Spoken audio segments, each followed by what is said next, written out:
Olá! Nos últimos dois vídeos, exploramos o mundo das funções em Visual G, tanto as funções sem parâmetros como as funções com parâmetros. Mas, e se quisermos apenas executar uma tarefa, sem que nos seja devolvido um valor? É precisamente aí que entram os procedimentos. No vídeo de hoje, vamos desmitificar tudo sobre eles. Fique por aí.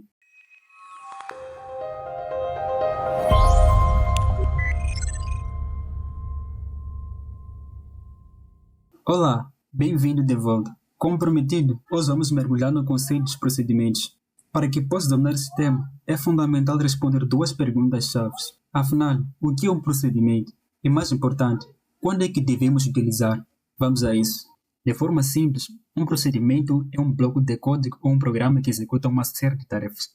A grande diferença é o ponto mais importante a reter. É que um procedimento não devolve ou não retorna qualquer valor no final da sua execução. Pensa nisso. Uma função é como pedir a alguém para fazer um cálculo e te entregar o resultado numa folha de papel.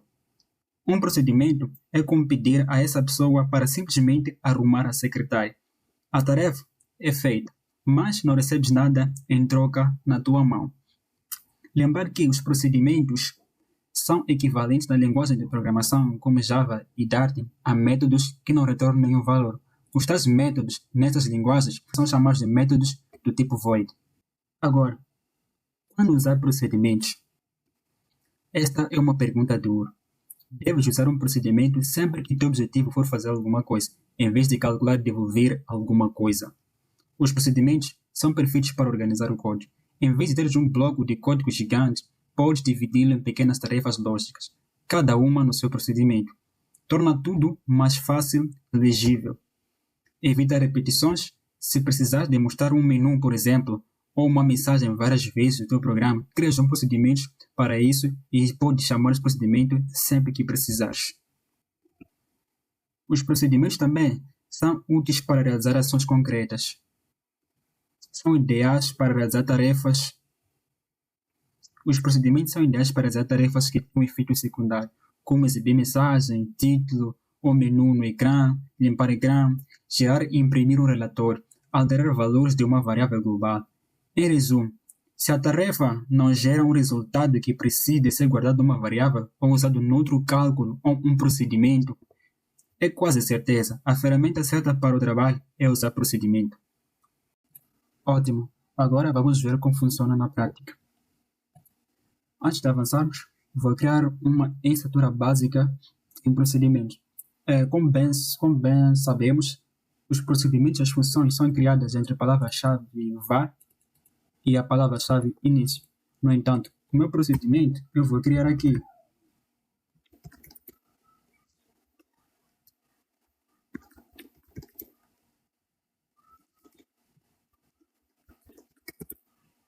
Então já tenho aqui. Vou chamar o meu procedimento de menu emola. Não vou passar nenhum parâmetro. Vou colocar var início. Bom, como coloquei o nome menu emola, que é um nome sugestivo, visto que o nosso programa é um programa que vai exibir um menu igual ao do emola. Da mesma forma como nos vídeos anteriores, quando falávamos sobre funções, comecei com funções sem parâmetros, depois fomos até funções com parâmetros. Aqui também vou começar com procedimentos sem parâmetros, depois vamos avançar para procedimentos com parâmetros. Uma das grandes diferenças que existem entre procedimento e função é a questão da estrutura ou sintaxe. Vejam que aqui no procedimento temos a palavra-chave início, aqui temos o nome, aqui temos o var, início e fim procedimentos. Se fosse uma função, além de termos o nome, teríamos uma parte onde teríamos de declarar o tipo de retorno. Por exemplo, retorno tipo inteiro, tipo real, caractere, etc. Colocar real. Além também de termos o tipo de retorno, antes do fechamento da função, teríamos a palavra-chave return, que retorna qualquer coisa, por exemplo, resultado.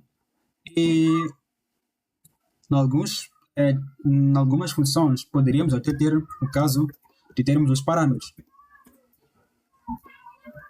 A, B e C, o tipo vou colocar inteiro, etc. Então, se fosse uma função, teríamos algo desse gênero aqui.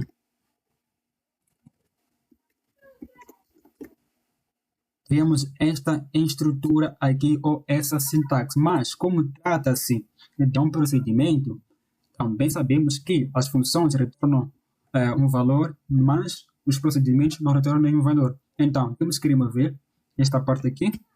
Também temos que remover a parte do tipo de retorno. Então, o tipo de retorno e o retorno ficam por fora.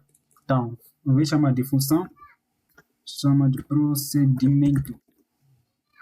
E aqui será fim procedimento. Fim procedimento. Como no nosso caso, neste exemplo aqui em particular, vou começar com um exemplo sem parâmetros. Por essa razão, vou remover esta parte aqui da declaração de listagem de parâmetros. Como temos que ter um programa que vai poder... Deixa eu só colocar isto, só para poderem ver onde começa, onde termina o nosso procedimento.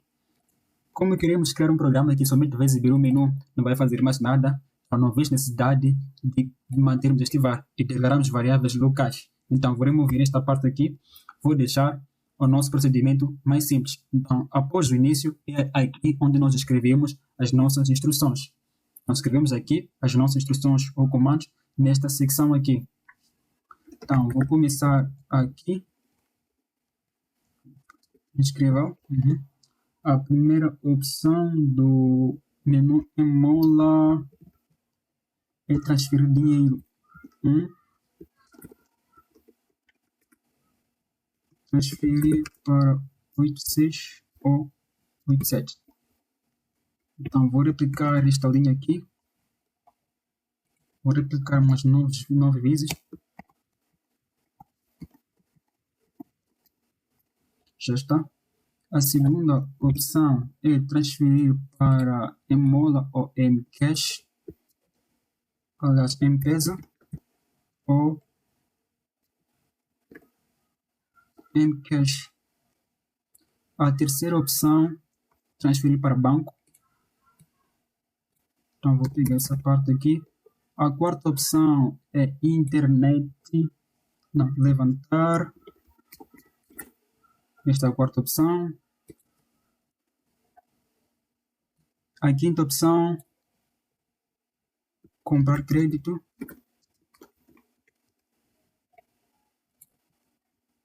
A sexta opção, voz, internet. A sétima opção, stick.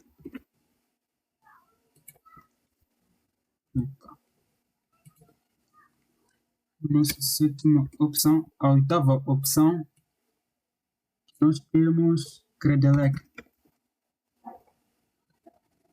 A penúltima opção que temos pagamentos. E a última opção que temos é minha conta. Já está aqui. Já temos aqui o nosso procedimento. Como bem sabemos, lembra-se que um procedimento deve ser usado quando queremos executar uma ação ou um conjunto de instruções. Então, no nosso caso, temos aqui conjunto de instruções. Se fosse uma função, não seria possível nós fazermos isso, ou se por acaso o fizéssemos, daria um erro de sintaxe. Então, agora, se eu for executar o programa, não vai mostrar este menu aqui, e simplesmente colocamos aqui, mas não chegamos de chamar. Para que esse menu aqui seja exibido, é necessário que nós chamemos a função menu Emola. E onde devemos chamar a função menu Emola? É simples. Um procedimento deve ser chamado dentro do nosso programa principal, uma função também. Então, neste caso, como o nosso procedimento é um procedimento sem parâmetros, o que eu vou fazer é simplesmente escrever menu Emola. Então, vou chamar nosso procedimento menu Emola aqui e ao executarmos o programa, ele vai exibir este menu aqui. Vejam, ele não retornou nada.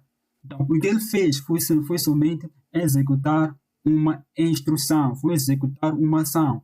O que ele fez foi pegar estas instruções que estão aqui e executar. Não retornou absolutamente nada. Não tem as chaves, não tem os parênteses aqui, nem passei os parâmetros, porque é um procedimento sem parâmetros. Agora, se eu tivesse colocado os parâmetros aqui também, ao chamar, tem que colocar os parênteses e passar a lista dos parâmetros. Vejam que se fosse uma função, seria necessário termos uma variável auxiliar, onde nós pegaríamos a tal variável e atribuiríamos o retorno da nossa função. Mas como é um procedimento, então funciona dessa forma e não daquela forma. Não há necessidade de fazermos aquilo. Então, é só fazermos isto aqui e já está. O que está aqui, eu poderia, sim, por exemplo, vir colocar aqui, deixa eu só comentar aqui. Posso sim colocar aqui. Deixa eu remover o fim algoritmo. Já está. Posso sim colocar aqui. Se eu for executar o nosso programa, vai passar essa informação. A informação, esse menu que está aqui, esse que está colocado no nosso programa principal. Agora, nós criamos este procedimento para podermos organizar ou dividir o nosso programa. Também posso ter mais de um único procedimento, também posso ter mais de uma função. E está feito. Como vês, pouco a pouco estamos a construir uma base sólida para criarmos programas cada vez mais complexos e organizados no Visual Studio. Bom, a mensagem principal de hoje é simples. Precisamos sempre de devolver um valor. Às vezes só precisamos mandar um valor, que é o caso de procedimento. Gostaste do conteúdo? Se a resposta for sim, deixe um gosto, compartilhe este vídeo com alguém e conhecimento é para ser compartilhado. E claro, se queres continuar esta jornada comigo e ver como vais aplicar as funções e procedimentos em exemplos práticos, subscreva-se ao canal, ative o sininho. O próximo vídeo promete muito ser útil e vai ser sobre procedimentos com parâmetros. Até a próxima.